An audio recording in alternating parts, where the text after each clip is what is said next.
Are you crying? It's just I find it all very moving. So it's okay that I'm not as into this as you are. Oh my god. You shouldn't be here tonight. The menu. I finally got to this one, and I'm glad I did. It just took me a little bit with the holidays and everything. Man, has 2022 been a good year for horror films. Maybe I should do a top 10 list later. I'm not sure, I'll figure it out. Anyway, The Menu! A new strange black comedy from director Mike Mylode and screenwriters Will Tracy and Seth Reese. This is actually their first film. Each one has only done TV series as far as I can tell, but the talent is still there. It's a big ask for their first film to end up being a black comedy and a bottle film on top of that. Bottle movies and TV show episodes, for those that don't recognize the term, refer to stories that mostly take place in one small location. The Menu spends almost the entirety of its time in a small, bland kitchen and dining area with only occasional outside jaunts and exploration. Surprisingly, this fits the theme of the film really well and has so much background information going on that the viewer doesn't get bored. The Menu follows 12 dining guests to a luxurious 8-course meal on a restaurant on a private island, ran by an eccentric, monotone artist chef known as Chef Slowik, played perfectly by Ralph Fiennes. Sorry if I mispronounced that, who organized the menu of the night specifically for each guest. The only problem, though, is a surprise guest named Margot, played by Anya Taylor-Joy. You know, Princess Peach. Margot isn't into the whole experience and is clearly throwing off the plan for the night. Things devolve and the guests are forced to experience surprise after surprise as the courses go by. This is one of those movies where it's better to go in without knowing anything. It is rated R for a reason, however, so make sure you understand that there may be a triggering scene or two. I have kind of a love-hate relationship for this film because of that and for other reasons. I think it does a lot of what it sets out to do wonderfully, but I also feel like the suspension of disbelief is leaned into a bit too much. Like, why don't the characters try to leave more or do certain things when given the opportunity? It's even called out in the film as to why these characters don't do anything and there's no answer given. I understand the message behind, why they didn't, but still, it's just a bit weird. The payoff is fun though, and a lot of the jokes land, and they land hard. Happy birthday to you. You told him it was my birthday?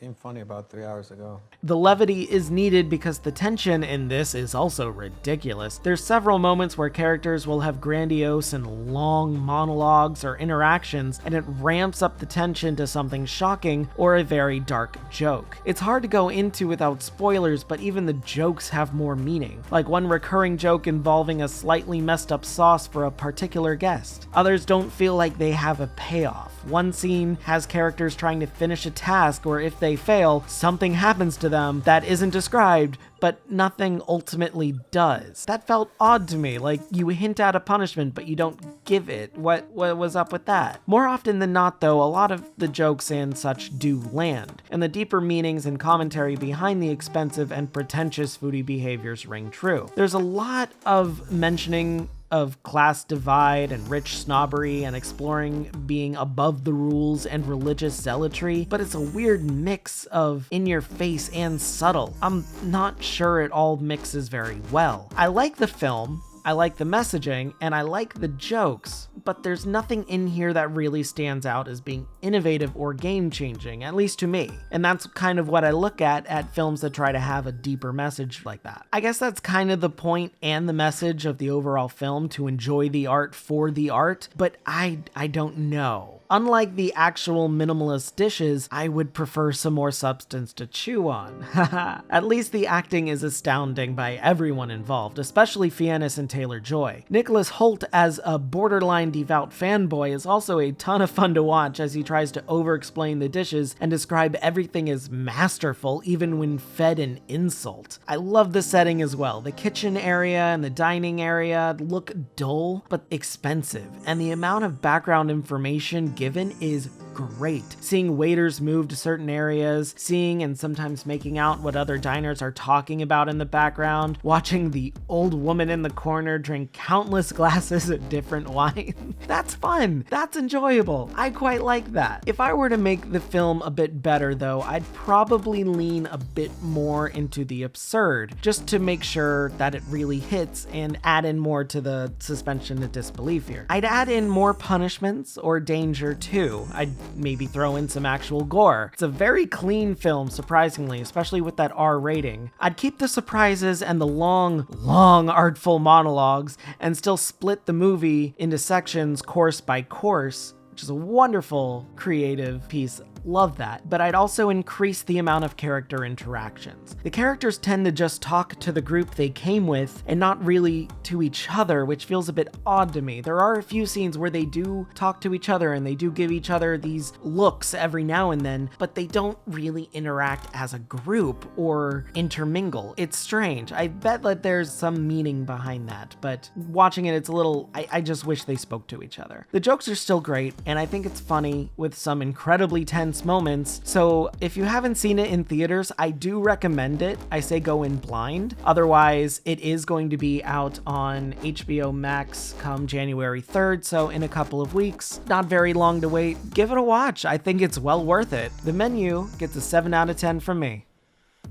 Hey guys, thanks for sticking around for another one of these. This kind of pretentious film that always likes to talk about the class divide, capitalism bad, having people on top is very, very easy to screw up or get so wrapped up in its own head that it doesn't know what it wants to do. I feel like Tusk is a very good idea of that, but it leaned way too heavily into monologues and absurdity. Barbarian is another good one with class divide, kind of, and dealing with something different, but it has similar messaging, deeper themes. But this one is very odd. There's a lot going on here that I feel deserves to be picked at and figured out through probably multiple viewings. I don't really want to watch it again. That's just my personal take, but I still think it's enjoyable. It's gonna be in my head for a while, and there are things that's like took me a couple of hours afterwards. I'm sitting down, I'm eating dinner, and I'm just like, oh my god, this one detail is so goddamn funny. Why wasn't I laughing harder in the theaters? But I'm laughing my ass off a few hours later remembering it. I think that's interesting. I think there's a lot to explore there, and there's a lot to go into it, and that is a hard, extremely hard thing to pull off effectively. So props to this film for getting that, just that one brand of humor right, because they're very rare that you see that. I don't know. I know quite a few people who have seen this who loved it. I know that it's getting tremendous reviews. Personally, I feel it was a little overhyped, so I want to temper down expectations a bit, but I still think it is very, very enjoyable. And if you're into dark comedies like this, then go ahead. You'll probably find a lot that you're into here. What did you think about the film? Did you see it? Did you enjoy it? Write down in the comments below. What did you think? Please no spoilers. And yeah, just be nice and please no spoilers. After that, remember to subscribe, ring that bell, like the video, and that's it. Have a great day, and if you're not, have a better one. See ya. I'm just a ghost in your stereo. The fading memory of a shipwreck in the undertow. You're just a lost soul. You're not just a